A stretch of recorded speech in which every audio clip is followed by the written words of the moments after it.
Hello everyone, welcome back. তো সবাই কেমন আছেন? আজ আমি আপনাদের সাথে মিন্স মিটের একটা রেসিপি শেয়ার করব। এটা খেতে দারুণ লাগে আসলে, ভাতের সাথে কিংবা রুটি পরোটার সাথেও। তো এখানে আমি মিন্স নিলাম, টার্কি মিন্স, কিন্তু এইটা ল্যাম মিন্স কিংবা চিকেন মিন্স দিয়েও করা যাবে।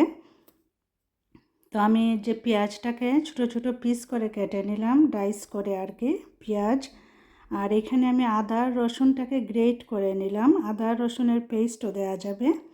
আর আমি এখানে বেসিক গরম মশলা নিলাম, তেজপাতা, দারচিনি, এলাচ, আর আমি একটু মেথি নিলাম।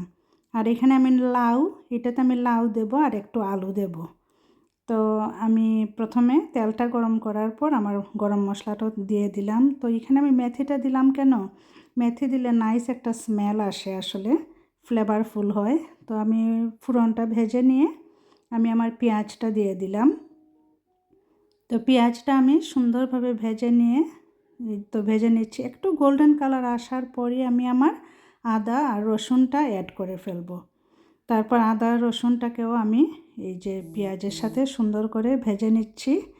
তো এই যে মিন্সটা আসলে বাচ্চাদের জন্য একটা খুবই দারুণ খাবার। আবার এই মিন্সটাতে কিন্তু স্প্যাগেটি কিংবা পাস্তা মিশিয়েও খাওয়া যায়। তো এখানে আমি আমার মশলা গুলে রেখেছিলাম। মশলাও আমার হলুদ, মরিচ, জিরা, ধনিয়া, পাপরিকা পাউডার আর একটু গরম মশলা তো আমি গুলে রেখেছিলাম। তো এই মশলাটা আমি দিয়ে দিলাম। তো এখন আমি মশলাটাকে ভালোভাবে সব কিছুর সাথে কষিয়ে নেব, সুন্দরভাবে কষিয়ে নেব আমি, যাতে মশলা থেকে তেল বের হয়ে আসে। তবে আমি আমার রান্নায় একটু কম তেলই ইউজ করি, এজন্য তেলটা তেমন দেখা যায় না আসলে।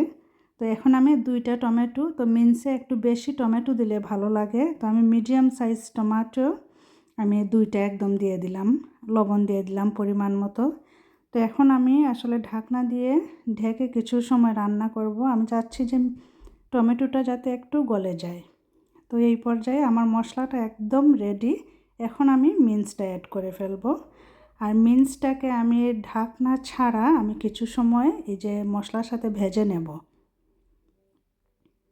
তো সুন্দরভাবে আমি ভেজে নিচ্ছি।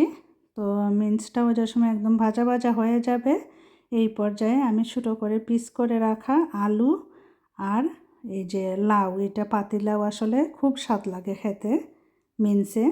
তো আমি দিয়ে দিলাম। তো সুন্দরভাবে সব কিছু ভালোভাবে কষিয়ে আমি আসলে অফ ক্যামেরাতে একটু ঢাকনা দিয়ে ঢেকে ঢেকে আমি এই যে আলুটা আর লাউটাকে কষিয়ে নিয়েছি। এজন্য যে লাউয়ের কালার চেঞ্জ হয়ে গেল। এখন আমি ঝোলের জন্য পরিমাণ মতো পানি দিয়ে দিলাম, কয়েকটা কাঁচামরিচ দিয়ে দিলাম। তো আমি একদম রান্নার শেষ পর্যায়ে। তো দেখেন তো কেমন লাগছে আমার মিন্সটা। যদি ভালো লাগে একটা লাইক, কমেন্ট, শেয়ার করে আমার পাশে থাকবেন। সবাইকে অসংখ্য ধন্যবাদ ভিডিওটা দেখার জন্য। সবাই ভালো থাকুন। Thanks for watching.